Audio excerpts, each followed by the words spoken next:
10, The Shark Guards. Granddad called a meeting of the shark guards as soon as he got home. Soon the house, yard, and cove became packed with fishermen, divers, and scientists. The first thing Sarah noticed was that people who like sharks also seemed to like to wear shark t-shirts. She'd never seen so many shark t-shirts. There were red, blue, electric yellow, and green shirts. There were cartoon sharks drawn down over large bellies and sharks circling around wiry bodies.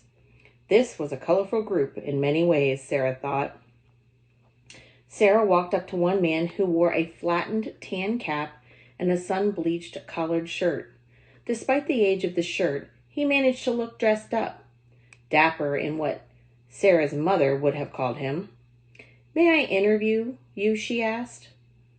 The man looked down at her with a grin, showing a set of perfect white teeth. "Absolutely, young lady." His voice was deep and loud. "And why are you interviewing me?" "I'm writing an article about finning sharks," Sarah spoke firmly.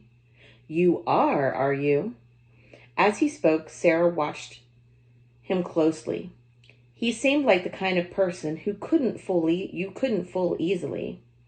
"I'll tell you a story instead," he offered. "How's that?" "All right," Sarah said. There was something about the way he spoke that made it hard to argue. "But I really need information," she managed to say. He laughed as she took out her pencil and notebook. "What's your name?" he asked. "Sarah. Sarah Marshall. I'm Dr. Santos' granddaughter." "Ah," said the man. Sarah didn't like it when adults said, "ah," like that.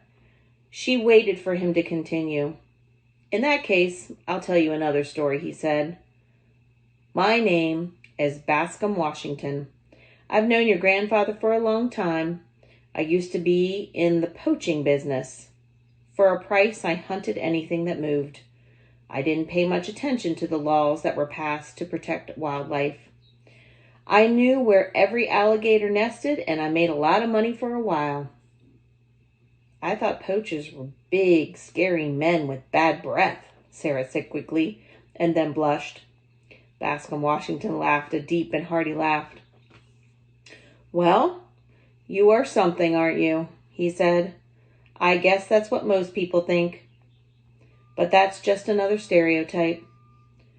Poachers come in all shapes and sizes, just like anyone else.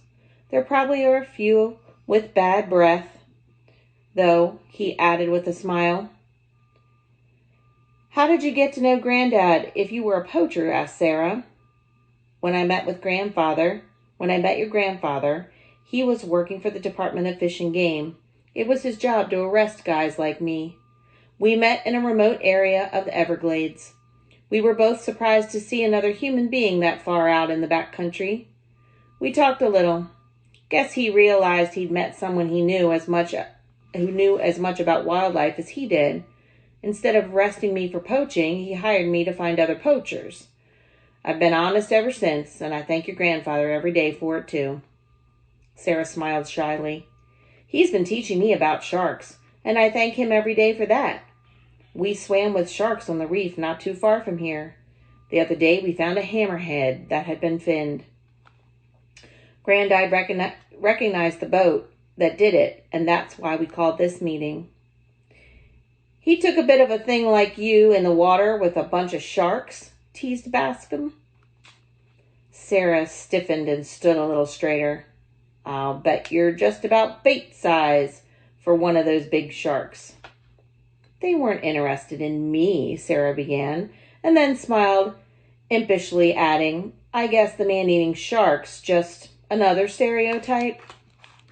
On the other hand, maybe man-eating sharks only eat men." "Touche," boomed Bascom Washington, and launched a deep belly laugh. "I stand corrected." "Anyway," continued Sarah, getting back to business, "they were interested in eating chum. It's easier, and were actually a little afraid of us. They would disappear at the least little move. I wasn't scared. Do you know the man Granddad recognized?" Bascom squinted his eyes and looked down at Sarah. I think I do. He's very well liked by people who like the adventure of shark fishing and are willing to pay for it. He fins on the side, I've heard, and makes a bundle. Finning's legal everywhere in the world except for a few protected areas in the United States and Canada. Why do they come here then? Asked Sarah. So many sharks are being killed that they're getting tough to find. The Finners are coming here to U.S. waters because we protect our sharks. Odd, isn't it? Look, there's a young lady over there you should talk to. She works for one of the conservation groups. Her name is Sonia. Sarah realized she had been brushed off, but Sonia looked like a good candidate for information. She walked over to her. May I interview you? Sarah asked as she looked at Sonia's bright red shark t-shirt. Sonia looked down with an amused expression. Sure. Who are you anyway? Sonia asked. Sarah smiled. I'm Sarah Marshall, Dr. Joe Santo's granddaughter. I was with him when we found the hammerhead. My name's Sonia. I work for a group that's trying to protect sharks. I saw your picture with the one your grandfather took. You're a brave kid. I wish I'd been there, she said quickly. I don't think you would have liked it, said Sarah sadly. Why do you want to interview me? Asked Sonia, kindly changing the subject. She could see it was upsetting Sarah. I'm writing an article about shark finning for the newspaper. I want them to print it, so it has to be good. Mr. Washington said, you could tell me more about finning. Do you know who the Finners are? Actually, Sonia began in a new, more serious voice, I do know who the Finners are, but what's important is that people understand how cruel finning is. Leave their names out of it for now. Write what you saw, Sarah. Sarah thought a minute and asked, what will happen to the Finner if he's caught? Sarah took out a pencil. Again, well, at the very least, all his fins would be taken and he would lose quite a lot of money. And depending on which laws are broken, he might go to jail for quite a long time. The trouble is, it's a big ocean. You and your granddad are lucky to catch him the other day. It isn't usually that easy. Granddad wanted all of us to follow him until he gave up or got caught. All those people here today could help. Sarah waited for Sonia to answer. If we followed him every day, he might get suspicious. Then he'd leave and find another area where no one would bother him. That way, there would still be sharks getting killed. We want to stop him. What about tagging the boat? Sarah offered. The way we tag sharks.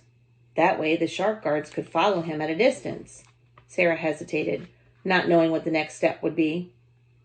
And then, at just the right moment, we call the Coast Guard and they catch him in the act and arrest him, continued Sonia, excited by Sarah's idea. It might just work, but how do we tag the boat? Sarah looked over at Bascom Washington and then back at Sonia. They smiled at each other. Oh, Bascom, they called in unison. That's the end of chapter 10. See you next time.